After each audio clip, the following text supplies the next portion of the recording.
Hi everyone. I'm going to start by apologising for the fact that I haven't put up my camera and my lights, but hopefully the reason why will become clear. Now, as I'm talking, you might be able to hear that I'm a little bit out of breath.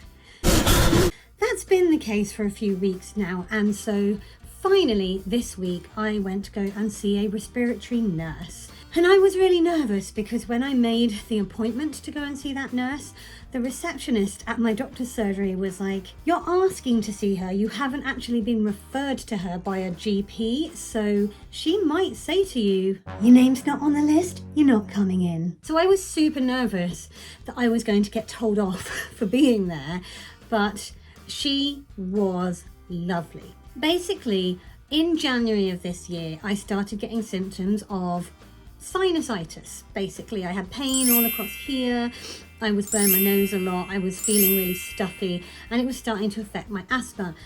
But in January of this year, there was other stuff going on that was incredibly stressful and upsetting, so I didn't have time to go to the doctors, and it wasn't my top priority. Other things were priority at that point.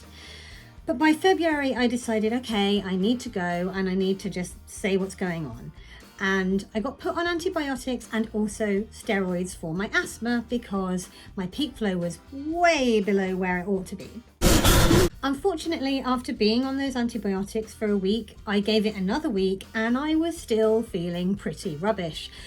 So I got back in touch with the doctors and was like, my peak flow hasn't come up at all, I'm still all stuffy, I still feel awful, I'm still taking my Ventolin all of the time, something's not right. And I just got put on stronger antibiotics and a longer course of steroids.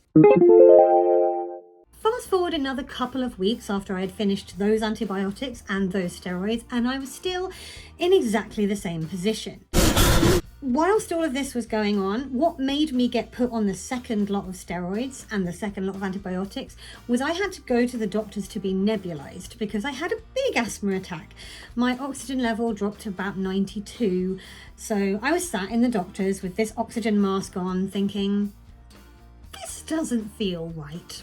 And as I said, once I was finished with those medications, I was like, I still don't feel right. So I got in touch with the doctors again, and this time they had me go in and they were like, oh, your left lung is quite crackly, we need to do an urgent chest x-ray and we'll do some other tests. Now, the chest x-ray came back clear and the tests all came back normal.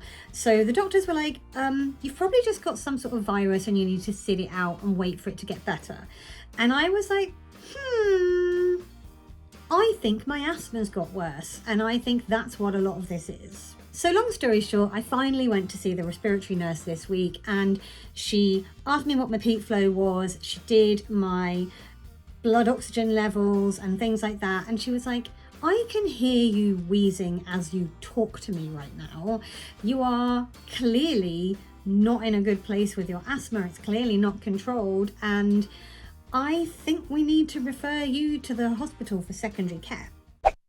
I'll be honest with you, I don't entirely know what that entails. I just know that I'm going to go and see someone and they'll check me over and make sure there's nothing underlying that is causing my asthma to worsen.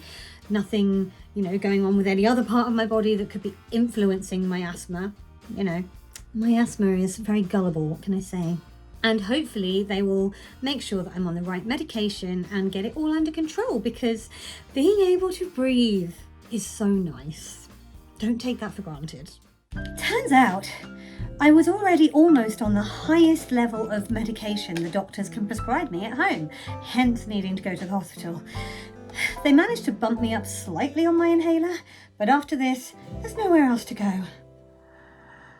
It's frustrating because I'm still having to take my Ventolin a lot, I'm still getting pains in my chest, still getting very breathless, and I started getting this thing as well, which I have had before when my asthma's been bad, but it's happening a lot more often lately, where I will be sometimes just watching TV, sometimes I'll be out walking the dog. It happened this morning while I was walking the dog, where it just feels like an out-of-body experience. My head goes to some weird place, I go very lightheaded, and I lose my breath, and I'm like, genuinely, it's like an out-of-body experience. It's like I am sort of almost watching myself walk along and being like, how are you doing that? I'm because I'm like doing this because I'm so dizzy and I can't breathe. How are you walking? Luckily it only lasts for like a minute or two, but my god, it's horrible when it happens. I also have really bad seasonal allergies at the moment anytime I come outside. But anyway, yeah, that's why I have not had the energy to put up lights and cameras and do a full video where I've also got to pin up the green screen and plan sketches and stuff, because all I really want to do is just, suck on that Ventolin. If you are severely asthmatic and you want to share any tips that have helped you, please feel free to do so in the comments. If you would like to tell me that you hope I feel better soon, feel free to give this video a thumbs up. You can click on my floaty head up there if you would like to subscribe, because normally I make proper content where I don't just moan about my lungs, and over there is last week's video, which I hope will prove the point. I'm going to go and take my Ventolin again, and I'll talk to you all next week. Take care, everyone. Bye.